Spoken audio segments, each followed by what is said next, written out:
आज का plan set है। भावेश पहले आरव को पिक करेगा, फिर मुझे।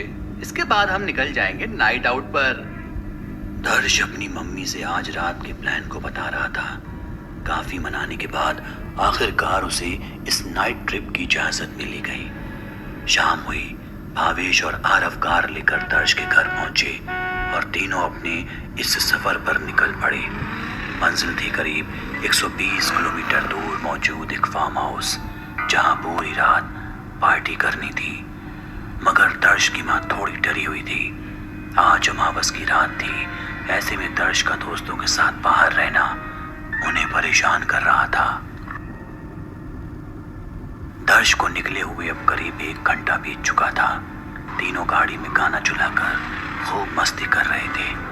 तभी भावेश बोला, यार बाथरूम जाना है, यहीं गाड़ी 1 मिनट के लिए रोक रहा हूँ। इस पर आरव बोला, अरे फार्म हाउस अब 1 आधे घंटे ही है, वहीं कर लेना। नहीं भाई, आउट ऑफ कंट्रोल मामला है, उतरना पड़ेगा। ये बोलते हुए भावेश कार साइड में लगाकर रुक गया। दर्श और आरव कार में बैठकर उसका इंतजार कर ही रहे थे कि तभी अचानक उन्हें एक पुराना खंडहर हो चुका मंदिर दिखा।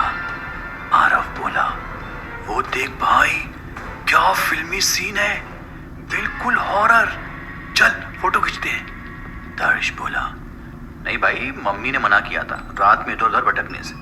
अरे चल यार, कुछ नहीं होता। आरव ने उसे समझाया और जबरदस्ती अपने साथ उस मंदिर की तरफ चल दिया। दोनों अंदर दाखिल हुए। चारों तरफ खूब अंधेरा और अंधेरे के बीच पड़ी थी एक मूर्ति जो बेहद अजीब सी थी। उन्होंने उस कमरे में दाखिल होने की कोशिश की, मगर कमरे के बाहर मौजूद सलाखों ने उनका रास्ता रोक लिया। तभी आरव ने देखा कि उन सलाखों पर एक ताला लटका हुआ है जो लाल कपड़े में कैद है। आरव उसे तोड़ने में लग गया। दर्श ने इनकार किया, मगर तब तक ताला टूट चुका था। अब आरव ने कपड़ा हटाया और अचानक से एक जोरदार आवाज उन्हें सुनाई दी। मंदिर काफी पुराना था, लिहाजा ये कंकड़ पत्थर ढहने की आवाज मालूम हो रही थी। कमरे में अब आरव और दर्श थे, जिनको चारों तरफ से सर्द की अजीब से एहसास ने घेर रखा था। उनके कदम जैसे जैसे कमरे में रखी उस मूर्ति के करीब बढ़ते जा रहे थे। आसपास बहती हवाएं तूफान की शक्ल लेने लगी थी। कुछ वक्त बाद आलम यह था कि दोनों का वहां खड़ा होना भी नामुमकिन महसूस हो रहा था। तभी दोनों को भावेश का ख्याल आया। माहौल अब सन्नाटे की गर्द में डूबा हुआ था। तभी अचानक मंदिर की छत पर उन्हें भावेश की चीख सुनाई दी। वो फौरन दौड़ते हुए उसके करीब पहुंचे। भावेश जख्मी हालत में मिट्टी में लिपटा पड़ा था। उसके सीने पर नाखूनों के घाव थे और खून रिसकर फर्श को सुर्ख कर रहा था। बावजूद इसके भावेश की निगाहें बस एकटक किसी मंजर की तस्दीक कर रही थी। जब आरव और दर्श ने पलट कर देखा तो उनके होश फाख्ता हो गए। उनके पीछे मंदिर की छत पर एक राक्षसनुमा परछाई मौजूद थी, जिसकी खाल जली हुई थी। उस राक्षस की आंखें बिल्कुल सुर्ख। ये मंजर देख वो बुरी तरह घबरा गए और चीखने लगे। दोनों डरते हुए फौरन जख्मी भावेश को उठाकर अपनी कार की तरफ दौड़े, मगर उनका ये फासला इतना आसानी से तय होने वाला नहीं था। वो जितना भागते, कार से उनकी ये दूरी उतनी ही बढ़ती जाती। उन्हें अपनी मौत अब करीब आती दिख रही थी। यहाँ भावेश भी अब अपने होश खोने लगा था।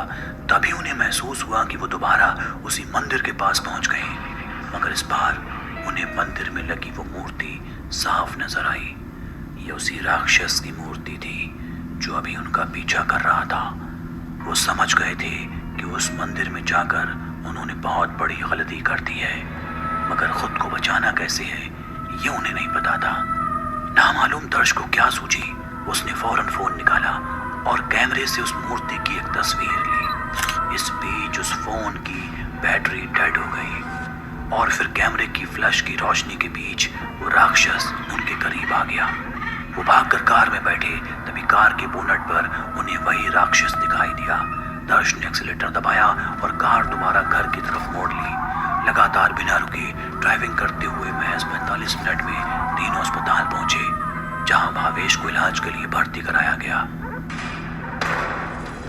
तीनों के घर वाले पहुंचे तो दर्श और आरव ने छोटी सी एक्सीडेंट का हवाला देते हुए बात को दबा दिया, मगर दर्श की मां ने उसके फोन से वो मंदिर की तस्वीर देख ली।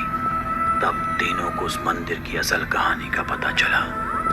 दरअसल कई साल पहले उस इलाके के आसपास एक राक्षस रहा करता था। वो अक्सर मासूम लोगों को नुकसान पहुंचाता, जिससे बचने के लिए लोग हर महीने इंसान की बलि दिया करते थे। मगर जब ये खबर कुछ ऋषि मुनियों को लगी तो उन्होंने पूजा पाठ कर उसका एक मंदिर बनाकर उसमें राक्षस को कैद कर दिया।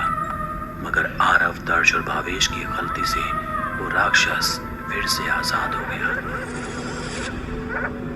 लिहाजा एक बार फिर सालों पुरानी वो घटनाएं दोबारा शुरू होने जा रही हैं।